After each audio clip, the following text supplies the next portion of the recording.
Sais-tu ce que cela signifie de veiller sur quelque chose de toute ton âme, pour ensuite regarder ceux que tu aimes le traiter comme s'ils n'avaient aucune valeur? Cette question m'a hanté doucement, tel un chuchotement dans mon esprit, le jour où mon monde a basculé. Je m'appelle Marguerite Dumas, et cela fait maintenant 47 ans que je marche sur une ligne fine entre sacrifice visible et résilience silencieuse. La plupart des gens me connaissent comme une ancienne professeure de littérature au lycée Jean Moulin, du genre à souligner les livres au crayon dans les marges et à préparer des madeleines pour les réunions du club de lecture à la bibliothèque municipale. Mais il y a une autre partie de moi, plus discrète, plus ancrée, celle qui garde un secret depuis ce printemps-là, celui de mes 29 ans. Tout a commencé avec un verre brisé. Pas une métaphore, même si des éclats symboliques, il y en aura des dizaines. Non, je parle d'une flûte en cristal glissant des mains de ma future belle-fille, éclatant comme une pluie de givre sur le sol marbré de son appartement de Neuilly. Et tout cela, à cause de 10 petits mots que j'ai prononcés sans réfléchir. En fait, je possède encore la cabane du lac familial. Ce fut le point de bascule. Le fil qui a tiré lentement tout le tissu de nos rapports familiaux. Mais pour saisir le poids véritable de cette phrase, pour comprendre les décennies de courage silencieux qui l'ont précédée, il faut remonter bien plus loin. L'année était 1980, et j'étais une jeune mère de 29 ans, vacillante, tentant de maintenir debout un mariage qui se dissolvait comme la brume au-dessus du lac des Pins Échos, là-bas, près de Tours. Sur une photo que je garde encore précieusement dans la Bible fanée de ma grand-mère, je me tiens à côté de mon fils Julien, qui avait alors 4 ans. Mon sourire y masque mal l'amertume de savoir que nos vies allaient irrémédiablement changer. Derrière nous, dans la lumière dorée de la fin août, se tient la cabane. Un modeste refuge en cèdre, blotti dans le creux du rivage nord. Rien d'ostentatoire.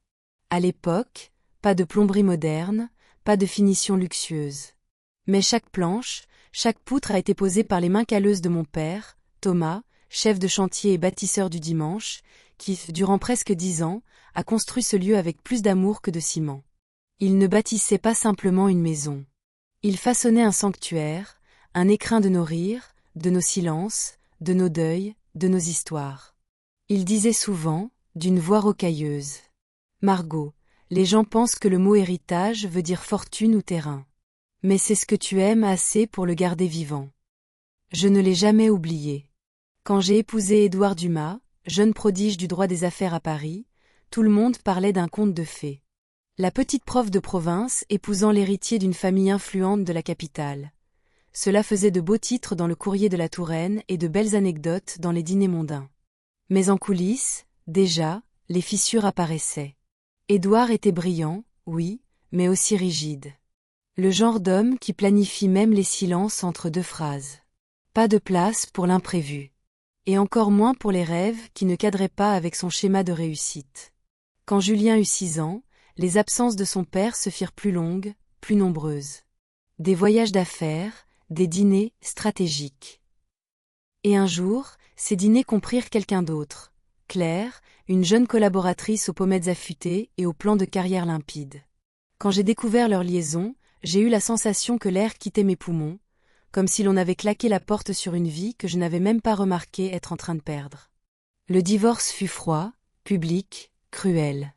La famille d'Édouard avait des connexions. Ses avocats, arrogants, me traitaient comme une ligne de bilan à éliminer. L'un d'eux, Thierry, cheveux gominés et parfum envahissant, m'a regardé à travers ses lunettes griffées et a dit, avec un sourire glacé: « La cabane du lac sera évidemment liquidée. C'est un bien conjugal, et une belle plus-value en perspective. » Je n'ai pas répondu. Pas à voix haute. Car 3 mois avant de déposer officiellement la demande de divorce, j'avais déjà agi. Discrètement. Légalement. Stratégiquement. Avec l'aide de Laurence Reynaud, ma meilleure amie de fac devenue notaire spécialisée en droit patrimonial, j'avais transféré la propriété de la cabane à une fiducie discrète que nous avions baptisée « Héritage érable », en mémoire de la rue des Érables, là où j'ai grandi. La vente avait été simulée pour couvrir une dette fictive. Tout était en ordre. Tout était blindé. Mais en réalité, ce que je faisais, c'était sauvegarder le dernier fragment de moi-même que la vie n'avait pas encore piétiné. Je me souviens encore des paroles de Laurence, ce jour-là, entre 2 gorgées de thé au citron. « Tu ne fuis pas. Tu protèges. » C'est très différent. Elle avait raison. Après le divorce, Édouard m'a offert une excuse tiède concernant la cabane. Elle finira probablement rasée, m'avait-il dit, avec un soupir qui ressemblait presque à un sourire. J'ai hoché la tête. Pas parce que j'étais d'accord, mais parce que le silence était devenu mon armure. Qu'ils pensent avoir gagné. Qu'ils croient que je n'avais plus rien. En vérité, j'avais tout ce qu'il me fallait. La cabane, mon fils, et un espoir têtu qu'un jour, Julien comprendrait ce que j'avais fait. Les premières années furent dures. J'ai emménagé dans un petit appartement à Tours, 2 pièces, simple mais lumineux. J'ai repris l'enseignement dans le même lycée où j'avais fait mon stage, serrant chaque euro, vivant avec sobriété. J'ai appris à faire des merveilles avec peu. Des rideaux cousus main, des plats familiaux à base de légumes du marché, des trésors chinés dans les brocantes. Mais chaque été, quand Julien partait en Italie ou au Maroc avec Édouard et Claire, je m'échappais. 2 semaines sacrées. Je prenais la route sinueuse jusqu'au lac des Pins Échos, ouvrais la vieille porte en bois qui grinçait comme un secret, et laissais le parfum du bois vieilli et de la résine me traverser. Je repeignais les volets. Je recolquais les fenêtres. Je ramassais les feuilles mortes sur le toit. Et le soir, pieds nus dans l'herbe, je regardais les étoiles là où jadis, mon père me racontait des histoires de constellations. Je le faisais pour l'héritage. Mais je le faisais aussi pour moi. Je m'étais juré que, le moment venu, je ramènerais Julien à la cabane. Je lui dirais: voici ton héritage. Pas seulement un bien, mais une mémoire, une promesse. Mais ce jour ne vint jamais. Julien, au fil des années, absorba le monde d'Édouard comme une éponge. École privée, stage à la Défense, contact chez BNP ou Rothschild. Il parlait en tableau Excel. Il planifiait ses appels familiaux. Ses visites devenaient plus courtes. Ses regards, plus froids. Maman, tu pourrais vivre mieux. Tu as une retraite correcte, non? Je connais un conseiller. Yesauris. Je le remerciais. Puis je retournais à mes copies à corriger. Il ne savait pas que je payais toujours la taxe foncière d'un bien qui valait plus que son salaire annuel. Il n'avait aucune idée que je venais de retaper la vieille table d'échecs de mon père. Ni que les rideaux que j'avais cousus cet été-là étaient en lin naturel. Il ne savait pas que l'héritage attendait encore, quelqu'un capable de l'aimer. Et puis un jour, il me dit que je n'étais pas la bienvenue à son mariage. Et tout changea. Dites-nous d'où vous nous regardez, ça nous fait tellement plaisir de vous avoir ici. Si c'est votre première fois, laissez un petit like et abonnez-vous pour rejoindre notre belle communauté pleine de chaleur. Ce n'est jamais brutal, la façon dont un enfant cesse de vous regarder comme sa mère pour vous voir comme une contrainte polie. Non, c'est insidieux, progressif. Comme l'automne qui remplace l'été. On ne le remarque pas tout de suite, jusqu'au jour où la lumière devient plus pâle, plus oblique, et l'air, chargé de quelque chose d'invisible. Je pensais avoir tout le temps du monde avec Julien. Je me souviens de lui, petit garçon au rire cristallin, les mains tachées de mûres, les poches pleines de pommes de pin, me posant des questions si tendres. Maman, est-ce que les poissons rêvent? Est-ce que les arbres se souviennent de nous? Et moi, je répondais avec sérieux. Parce que cela importait. Parce qu'il importait. Mais ce garçon s'est effacé, lentement, glissant entre mes doigts comme du sable humide. À 32 ans, Julien était devenu ce que beaucoup qualifieraient de réussite éclatante. Costume en laine italienne, regard sûr, bureau avec vue sur la Seine, assistant personnel, emploi du temps géré par calendrier partagé. Ce n'était pas seulement son apparence ou sa carrière. C'était sa posture. Sa manière de parler. De traverser le monde comme si tout devait être optimisé. Et puis, il y avait Chloé Prévost. Dès notre première rencontre, j'ai su. Elle n'avait pas grandi dans un monde où l'on répare les choses. Elle venait d'un univers où on les remplace. Un de ces quartiers fermés avec vue sur la mer, éducation bilingue, école privée sur dossier et club d'équitation l'été. Elle n'avait pas besoin de dire d'où elle venait. Tout en elle le criait, dans sa diction, son tailleur crème parfaitement repassé, son sourire calibré. Julien m'a dit que vous aviez été une hôtesse charmante, à votre époque. C'est formidable quand les gens trouvent du sens dans des choses simples. Elle disait cela comme on félicite un chien adopté d'avoir appris à s'asseoir. J'ai souri. Ce sourire que j'utilisais aux réunions pédagogiques quand on proposait de remplacer les heures de bibliothèque par des séances de coaching à venir. Mais à l'intérieur, quelque chose s'est brisé. Pas pour moi. Pour Julien. Ce qu'il avait perdu en choisissant une femme qui voyait la dignité comme une curiosité folklorique. Mais j'ai essayé.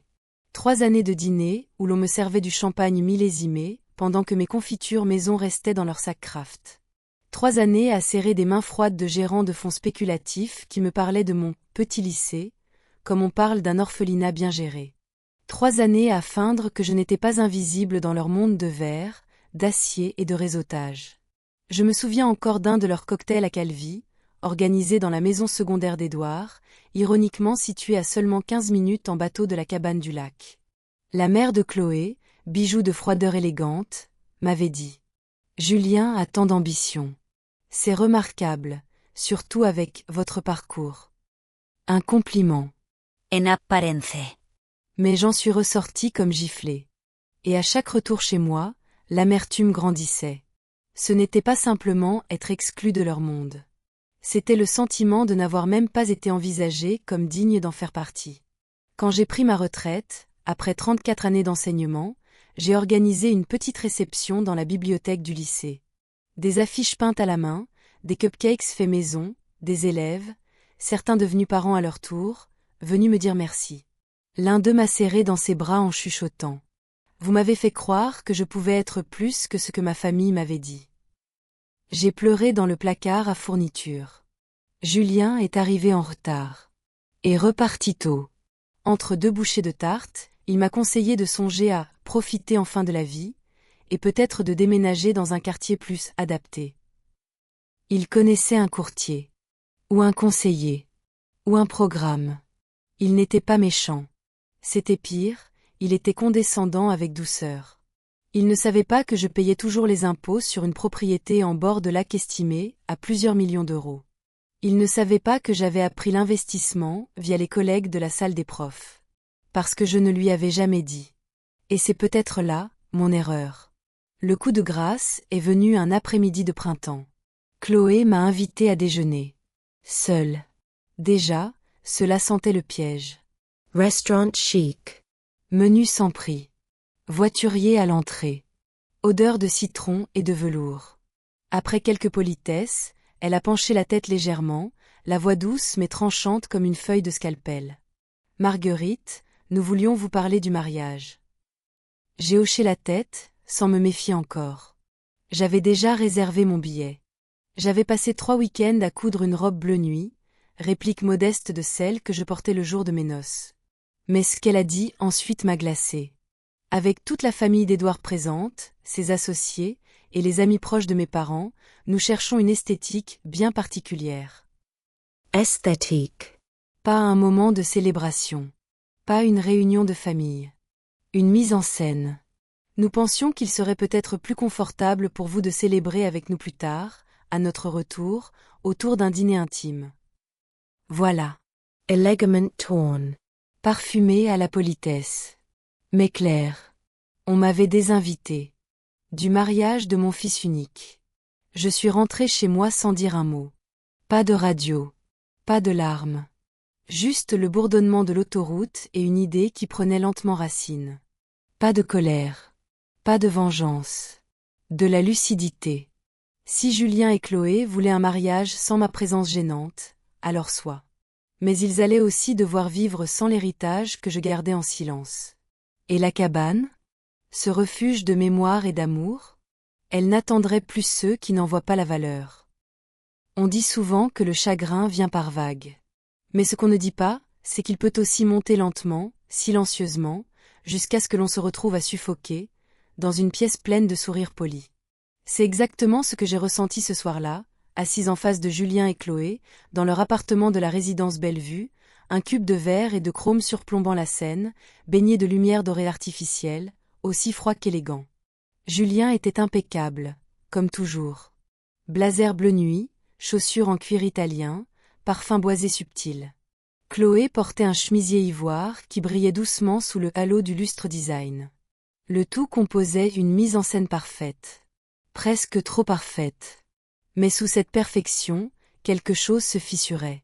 Il m'avait convié à dîner, un dîner soi-disant informel, pour partager des nouvelles du mariage. Iesavais. Ce n'était pas un dîner. C'était une opération de contrôle d'image. Je m'installai dans la chaise raide à dossier haut, à leur grande table en marbre qui trônait comme une île au centre du salon. Chloé me sourit, ce sourire de surface, si bien travaillé qu'il en devenait vidé de chaleur. Ravie que tu aies pu venir, Marguerite. On a tellement de choses à te raconter. Je souris aussi. Le même genre de sourire. Cry. Rifleci. Car moi aussi, j'avais quelque chose à leur dire. Dans mon sac en cuir, soigneusement rangé, se trouvait une enveloppe épaisse. À l'intérieur, des actes notariés, des reçus, des photographies. Un puzzle. Un héritage. Une vérité. Julien prit la parole le premier, avec cette voix posée qu'il utilisait sûrement lors de ses rendez-vous avec des investisseurs. Donc, le mariage. Il aura lieu à Calvi, en Corse. Endroit splendide, discret, très privé. Mais, avec papa qui invite ses collègues et Chloé toute sa famille, on a dû faire quelques ajustements. Ajustements. Un mot bien commode pour dire effacement. Chloé se pencha vers moi, les mains croisées, chaque ongle une œuvre d'art. On craignait simplement que l'atmosphère soit inconfortable. Pour toi. Ce n'est pas une exclusion, c'est une question d'harmonie. Je hochai lentement la tête. Vous voulez dire qu'il serait inconfortable pour les invités d'Édouard, de voir son ex-femme dans la salle. Silence. Chloé regarda Julien. Julien détourna les yeux. Ce n'est pas si simple, maman. On veut juste que tout se passe bien. Sans accroc. On pensait organiser un moment à trois, plus tard. Un dîner intime. Quelque chose de symbolique. Je le regardais. Et soudain, ce n'était plus l'homme d'affaires en face de moi. C'était le petit garçon qui me demandait s'il existait des anges pour les mamans fatiguées. Il n'était plus là. Ou enfoui, très loin, sous des couches de diplomatie et de détachement bien huilées. Alors, j'ai pris une inspiration. J'ai plongé la main dans mon sac. Et j'ai sorti l'enveloppe. Je l'ai posée devant eux, sur le marbre froid. Julien fronça les sourcils. Qu'est-ce que c'est ? Quelque chose que je devais vous montrer. Depuis longtemps. Il ouvrit doucement l'enveloppe. En sortit un à un les documents. L'acte notarié, transfert de la cabane au fonds héritage érable, 2 mois avant le divorce. Les reçus de taxes foncières, payés chaque trimestre, depuis plus de 40 ans. Les factures de rénovation, toiture, électricité, plomberie, volets, peinture. Et enfin, les photos. Des clichés pris chaque été. Les volets fraîchement repeints. Le kilt cousu à la main sur les lits jumeaux. La table d'échecs du grand-père avec une pièce manquante, toujours la même. Une jardinière de thym et de menthe sur le rebord. Et moi, assis sur le ponton, un livre à la main, une tasse fumante posée à côté. Un silence. Profound. Dense. Puis le bruit sec d'un verre qui glisse. Le verre de Chloé. Il tombe. Se brise. Et personne ne bouge pour le ramasser. Julien fixait les papiers. Tu l'as gardé, tout ce temps ? J'ai hoché la tête. Je ne l'ai pas perdu. Je l'ai protégé. Il regardait les images comme si elles étaient des reliques d'un passé auquel il n'avait jamais prêté attention. Des indices qu'il aurait dû remarquer. Pourquoi tu ne m'as jamais rien dit ? Je l'ai regardé. Parce que tu étais en train de devenir quelqu'un qui ne voulait plus écouter. Ce n'était pas cruel. Juste vrai. Chloé reprit la parole, la voix tremblante. Le père de Julien essaie de racheter ce terrain depuis des mois. Il nous avait dit qu'il était vendu depuis longtemps. Qu'il voulait te l'offrir comme cadeau de mariage, en surprise. J'ai laissé échapper un petit rire. Pas amer. Fatigue. Il a reconnu le nom du fonds. Mon nom de jeune fille. Et au lieu de m'appeler, il a contacté des avocats. Des agents. Pour négocier ce qu'il avait jadis tenté de m'arracher. Julien était figé. Chloé baissa les yeux. Puis elle ajouta, presque honteuse. On comptait la démolir. Construire une maison neuve. Plus moderne. plus à notre image. Un coup de poing invisible. Raser ce que mon père avait construit. Effacer ce que j'avais préservé. Je me suis levé. J'ai sorti un dernier document de mon sac, l'amendement du fonds. À partir d'aujourd'hui, la cabane ne vous reviendra plus automatiquement. Si, dans un an, je ne vois aucun signe d'engagement sincère envers ce qu'elle représente, elle sera transférée à la Fondation du Lac Écho, pour être conservée à vie, en tant que lieu patrimonial. Intact. Julien resta sans voix. Tu me punis. Non. Je protège ce qui compte. De ceux qui ne comprennent pas sa valeur. Chloé tenta une dernière fois. C'est une forme de manipulation. Je la regardai. Sans colère. Juste avec la force tranquille des années. Et m'interdire d'assister au mariage de mon fils pour des raisons d'esthétique. Ce n'était pas manipulateur? Personne ne répondit. Avant de partir, je me suis retournée. Tu as 1 an, Julien. Pour me montrer que tu comprends. Pas juste la cabane. Moi. L'histoire. Ce que cela signifie. Sinon, il n'y aura plus de retour en arrière. Je suis sortie, laissant derrière moi leur visage figé, les éclats de cristal au sol, et ce silence si bruyant. Ce soir-là, dans la rue, sous les lampadaires tremblotants de Neuilly, je ne me sentais pas faible. Je me sentais entière. Enfin. Certains trouvent leur force dans les cris. Moi, je l'ai trouvée dans un coup de téléphone. Le matin suivant ce dîner glacial, la lumière printanière se frayait à peine un chemin entre les rideaux de mon modeste appartement de Tours, quand j'ai saisi le combiné. Mes doigts tremblaient à peine. Pas de colère. Pas de doute.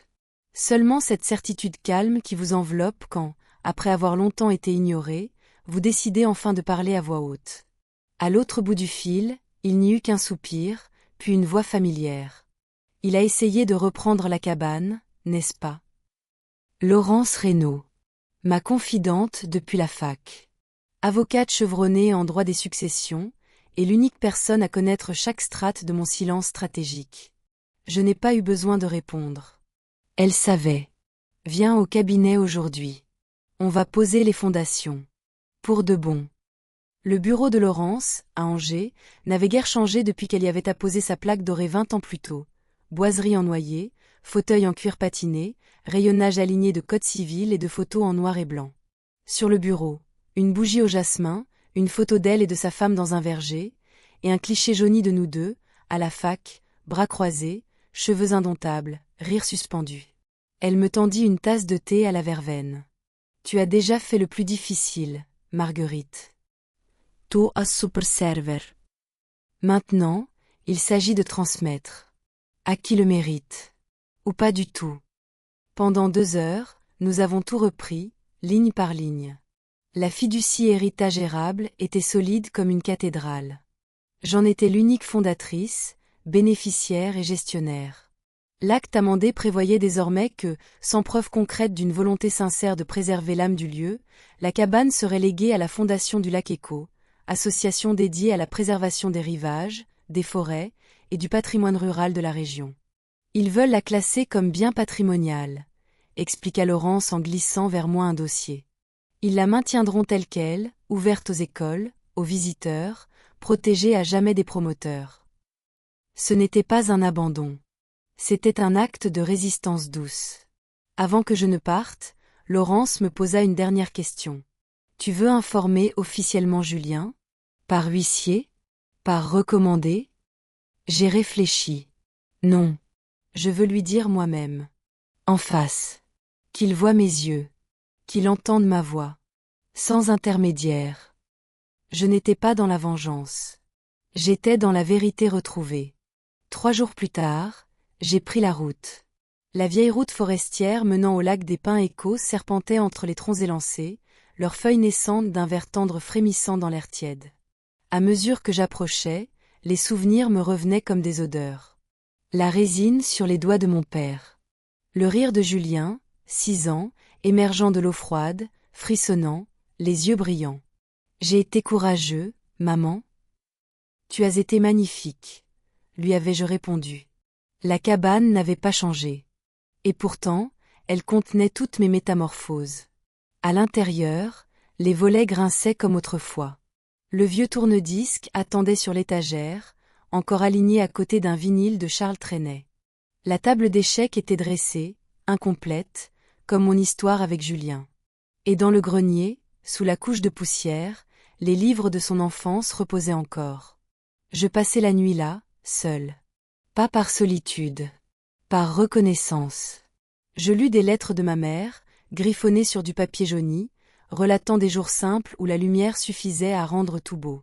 Je me fis une tisane, réchauffai mes pieds au feu de bois, et m'assis sur le quai jusqu'à ce que les étoiles surgissent, nombreuses, comme une armée bienveillante. Une semaine plus tard, Laurence me rappela. Le cabinet d'Édouard a pris connaissance de la fiducie. Ils savent qu'ils ne peuvent rien faire. Du moins, pas directement. Mais, ils parlent de tenter autre chose. Une manœuvre par Julien? Demandai-je. Ou Chloé? Mais attends. Tu devrais savoir, ils cherchent à acquérir une parcelle dans la région. Ils parlaient de reconstruire l'héritage familial. Je ne pus m'empêcher de sourire. Pas de joie. D'ironie. L'héritage qu'ils ont refusé d'inviter à leur mariage. Ce soir-là, je pris une décision. Je me remis à l'ouvrage. Je préparai un dossier complet, aussi clair qu'un testament. Photos, moi repeignant les volets, réparant la toiture, tricotant des couvertures. Reçu de travaux. Temoignajes de Voisins. Extrait du journal de mon père, où il écrivait. Un jour, cette cabane reviendra à quelqu'un qui comprendra ce que signifie rester. Puis je rédigeai une lettre. Pas à l'homme qu'était devenu Julien, mais à l'enfant qu'il avait été. Et puis, un jeudi, le téléphone sonna. La voix de Julien, distante, mais stable. Maman. On voulait t'inviter à dîner. Juste nous trois. Je regardai l'enveloppe que j'avais posée sur la commode. Samedi. Ça me va. Car cette fois, c'était moi qui mettais la table. Et la vérité. Elle allait être servie. Le samedi soir arriva dans une lumière douce et dorée, cette lumière que seuls les premiers soirs de printemps savent offrir. Quand l'air a le goût des promesses et que le ciel s'attarde un peu, comme s'il voulait tout observer avant de céder la place aux étoiles. Je m'étais habillée avec soin. Pas par vanité. Par mémoire. Une robe bleu marine, cousue de mes propres mains, reprenant les lignes de celle que je portais autrefois, quand j'avais dit oui à Édouard, sans savoir que ce serait un oui qui coûterait cher. Aux oreilles, des perles simples, celles que ma mère portait pour les grandes occasions, et que j'avais sauvées d'un coffret oublié. Avant de partir, j'ai saisi l'enveloppe. Celle que j'avais préparée comme on prépare un testament, avec amour, fermeté, et cette lucidité que seuls les silences accumulés peuvent faire naître. Dedans, l'acte de propriété, les documents amendés, 40 ans de preuves, des photos, et une lettre. La lettre. Adressée non pas à Julien, l'homme d'affaires, mais à Julien, l'enfant qui croyait que les arbres se souvenaient de nous. À la résidence Bellevue, l'ascenseur me mena au 14e étage. Julien m'accueillit avec un baiser rapide sur la joue, un sourire automatique. Chloé était déjà là, arrangeant quelques amuse-bouches sur une assiette de porcelaine si fine qu'on osait à peine la toucher. Merci d'être venue, Marguerite. Leur appartement brillait de ce luxe discret qui ne veut pas être nommé. Murs ivoire, parquet blanchi, une bougie parfumée posée sur un livre d'art. Dehors, les toits de Paris scintillaient comme pour faire semblant que tout allait bien. Je pris place. Ils parlèrent. Des rénovations de cuisine. D'un voyage à venir à Megève. De leur dernier dîner avec un client d'Édouard. Moi, je les écoutais, mais je n'étais pas là. J'étais à la cabane. À la table en bois bancal. Au volet que j'avais repeint. Aux pages cornées d'un vieux recueil de Rimbaud, posé à côté d'un pot de confiture. Puis, Julien se pencha légèrement. Il avait ce regard des gens qui pensent annoncer quelque chose d'exceptionnel. On a quelque chose à t'annoncer, maman. Papa nous aide. Je me raidis. Chloé enchaîna. Il a retrouvé trace d'un vieux terrain familial, une cabane ancienne. Il a commencé des négociations pour la racheter. Pour nous. Comme cadeau de mariage. Julian Surratt, Fair.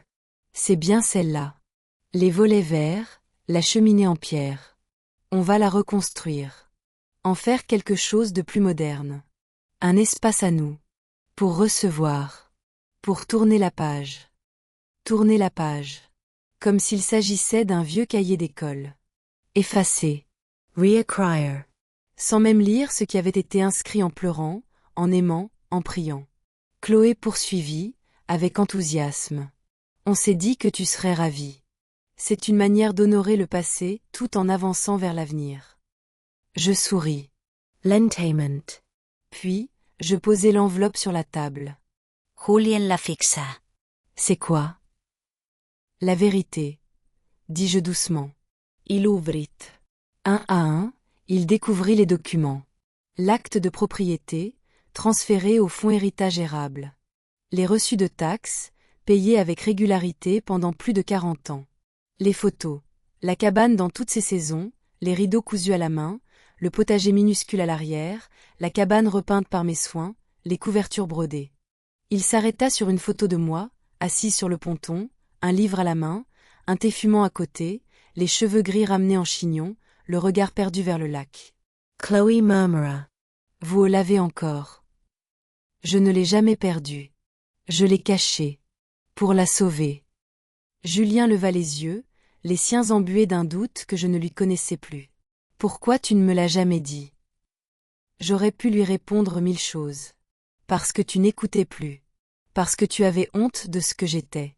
Parce que je n'étais plus qu'un décor dans ta réussite. Parce que tu m'avais oublié avant même de me dire adieu. Mais je répondis simplement. Parce que tu ne posais plus de questions sur ce qui comptait. Chloé regardait le dossier d'un air désemparé. On pensait la rénover. Faire quelque chose à notre goût. Je pris une grande inspiration. Ce que vous comptiez faire, c'était la détruire. Pour construire autre chose. Mais on ne remplace pas la mémoire. On l'habite. On s'en nourrit. Puis je sortis le dernier document, l'amendement. Je le posai devant eux. À compter de cette année, la cabane ne vous reviendra pas. Pas automatiquement. Elle sera donnée à la fondation du lac Écho, sauf si, dans les 12 prochains mois, Julien prouve qu'il comprend ce lieu. Pas pour sa valeur marchande. Pour ce qu'il représente. Pour ce qu'il m'a coûté de le protéger. Julien serra las mchoiras. Tu nous punis. Je secouai doucement la tête. Non. Je mets une barrière entre l'amour et l'oubli. Entre ce que j'ai préservé, et ceux qui voulaient le raser. Choloé tenta. On pourrait trouver un compromis. Je la regardai sans colère. Tu m'as exclu du mariage de mon fils unique parce que je n'entrais pas dans votre esthétique. Et maintenant, tu veux hériter de ce que mon père a construit avec ses mains et son cœur? Non. Ce n'est pas négociable. Julien se leva, blême. On contestera. Je me levai aussi. La fiducie est blindée. Laurence a tout documenté. Tu peux essayer. Mais ce ne sera pas contre une propriété. Ce sera contre ta propre mère. Je me dirigeai vers la porte. Avant de l'ouvrir, je me retournai. Tu as 1 an, Julien. Pour revenir. Pour écouter. Pour comprendre. Sinon, ce sera trop tard. Il resta immobile. Mais ses yeux me suivaient. Dans la rue, le vent parisien s'était levé. Frais. Franc. Pour la première fois depuis des années, je ne me sentais plus abandonnée. Je me sentais debout. Et surtout, vrai. 10 jours. 10 jours sans message. Sans appel. Sans une enveloppe glissée sous ma porte, ni même un silence chargé de points de suspension. Rien. Juste le vide. Pas celui qui crie. Celui qui s'installe. Qui s'étale comme une brume dans les pièces, entre les murs, dans les interstices du quotidien. Je me suis occupée. Un peu par fierté, beaucoup pour ne pas sombrer. J'ai repris mes permanences à la bibliothèque. Mon cercle de tricot du mardi. J'ai planté des bulbes de jacinthe et de tulipes dans mes jardinières. Chaque soir, pourtant, avant d'éteindre la lumière, je posais le livre que je tentais de lire, incapable de me concentrer. Parce qu'entre chaque ligne, entre chaque virgule, vivait encore la voix de mon fils, celle d'avant, celle qui disait « Maman » avec des étoiles dans les yeux. Puis, un jour, une notification. Mais ce n'était pas Julien. C'était Chloé. Un simple message. Marguerite, c'est Chloé. Est-ce qu'on pourrait prendre un café? Juste nous deux. Demain? Aucun détour. Aucune justification. Juste une demande nue. J'ai hésité à peine. Puis répondu. Oui. 10 heures. Café Rivière. Je suis arrivée en avance. Comme toujours. Le café Rivière, sur les quais de Loire, exhalait ce matin-là une odeur de torréfaction chaude, mêlée à celle des scones au beurre citronné et des pages de journaux du dimanche. Chloé était déjà là. Dans un coin, loin des regards. Et pour la première fois, elle ne ressemblait pas à elle-même. Pas de fond de teint. Pas de talons. Pas de robe sculptée. Un jean, un pull en laine, les cheveux ramassés dans une pince banale. Elle avait l'air réelle. Merci d'être venue, dit-elle en se levant maladroitement. Je m'assis. Et attendis. Elle prit une inspiration. Je dois m'excuser. Pour le déjeuner. Le mariage. La manière dont je t'ai traité. Tu ne méritais pas ça. Je la laissai parler. Pas par vengeance. Par curiosité sincère. Elle continua. J'ai été élevée dans un monde où l'on m'a appris à fuir l'inconfort. Où la perfection visuelle primait surtout. J'ai vraiment cru que, t'écarter du mariage, c'était éviter une tension. Post-blesse. Ses yeux étaient humides. Mais j'ai compris. Trop tard, peut-être. Je n'effaçais pas un obstacle. J'effaçais toi. Et ce n'est pas la femme que je veux devenir. Ce n'est pas la mère que je veux être. Le mot « mère » me traversa comme une lame douce. Elle reprit. Après cette nuit-là, on s'est disputé. Pas en criant. En parlant. Pour la première fois vraiment. Je lui ai demandé, que sommes-nous en train de construire, si nous sommes prêts à détruire une famille pour y parvenir? Je restai silencieuse. Elle ne cherchait pas mon pardon. Elle cherchait du sens. Elle m'a raconté sa propre enfance. Une maison témoin, chaque semaine réorganisée pour impressionner. Une mère qui souriait pour les autres, mais jugeait dans les couloirs. Un père qui notait les performances comme un DRH. Quand j'ai vu ta cabane, j'ai compris. Ce n'est pas une ruine. C'est un cœur. Un cœur que tu as soigné pendant 40 ans. J'aimerais l'avoir. Moi. Pas Julien. Pas encore. Juste, moi. Je l'ai observé. Et j'ai vu, non pas la femme qui m'avait exclue, mais l'enfant en elle qui demandait l'entrée dans un monde nouveau. D'accord. Ai-je simplement dit. 3 jours plus tard, nous avons pris la route ensemble. Elle ne parla presque pas pendant les 2 heures. Elle regardait les arbres, les panneaux, les champs. Et quand la cabane apparut, baignée d'une lumière de fin d'après-midi, elle s'arrêta net. On dirait un conte. Je déverrouillai la porte. Elle entra. Elle toucha les rideaux. Caressa la nappe en lin. S'attarda devant les photos légèrement de travers. Découvrit la cafetière à l'italienne, l'étagère de livres de poche cornée, la lanterne à huile qui pendait encore. Tu n'as rien changé. J'ai réparé ce qui cassait. J'ai laissé vivre le reste. Sur le ponton, en silence, nous avons regardé le lac. Les roseaux frémissaient. Un héron s'envola. Et soudain, Chloé sortit un papier plié de sa veste. C'est ce qu'on voudrait. Si tu le veux bien. Je l'ouvris. Pas de devis. Pas de liste. Juste une phrase, manuscrite. Nous voudrions nous marier ici. Sous les arbres. Devant ceux qui nous voient vraiment. Je levai les yeux. Et j'ai vu quelqu'un qui avait appris. Alors j'ai dit. Oui. Le mariage eut lieu un après-midi de fin septembre, dans une lumière dorée que seuls les arbres en savent garder. Aucun cristal. Aucune scénographie. Seulement des chaises en bois disposées en demi-cercle, un arche de lierre tressé, des bouquets cueillis au jardin, et des visages sincères.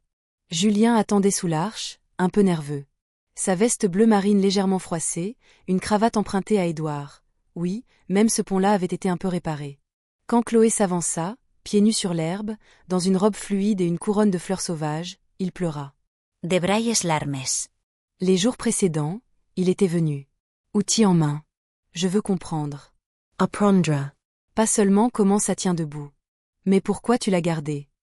Alors je lui ai tendu un marteau. Et pendant 6 week-ends, nous avons travaillé côte à côte. Il a réparé les volets. Remis les gouttières. Repeint les marches. Relu le carnet de son grand-père. Il a lu la phrase en lettres tremblantes. Un jour, cet endroit appartiendra à quelqu'un qui comprendra ce que signifie « rester ». Il l'a lu 3 fois. Après la cérémonie, nous avons mangé des tartes aux pommes sur des nappes à carreaux. Quelqu'un a sorti une guitare. La mère de Chloé est restée silencieuse, mais elle a souri en voyant sa fille danser pieds nus avec Julien. Et Laurence, bien sûr, était là. Son regard malicieux, sa fierté tranquille. Tu devrais en faire un lieu de mariage, dit quelqu'un. Il l'est déjà. Mais pas à louer. Ai-je répondu. 3 semaines plus tard, Julien m'a tendu une lettre. Écrite à la main. Maman. Je ne veux pas cette cabane pour sa valeur. Je la veux parce que je sais maintenant ce qu'il t'a fallu sacrifier pour la préserver. Je veux la faire vivre. La transmettré. L'aimer comme tu l'as aimée. Je te le promets, sur les mots de papy, je ne la détruirai pas. Je ne la vendrai pas. Je construirai dadan. Avec tout mon amour. Julian. 1 an jour pour jour après notre terrible dîner, j'ai modifié la fiducie une dernière fois. La cabane reviendrait à Julien et Chloé. À condition qu'elle ne soit jamais vendue ni détruite. Et qu'elle reste entre leurs mains, entretenue à la main, aussi longtemps qu'elle tiendra debout. J'ai glissé les papiers dans la boîte ignifuge, dans le bureau. Puis je suis allé m'asseoir sur le ponton. Un verre de vin rouge à la main. Le soleil se couchait. Et je me suis dit. L'héritage n'est pas ce qu'on laisse derrière soi. C'est ce qu'on vit pleinement. Ce qu'on protège, ce qu'on partage. Ce n'est pas de l'immobilier. C'est de la mémoire en bois et en silence. Et pour la première fois, je n'étais plus seule à le porter.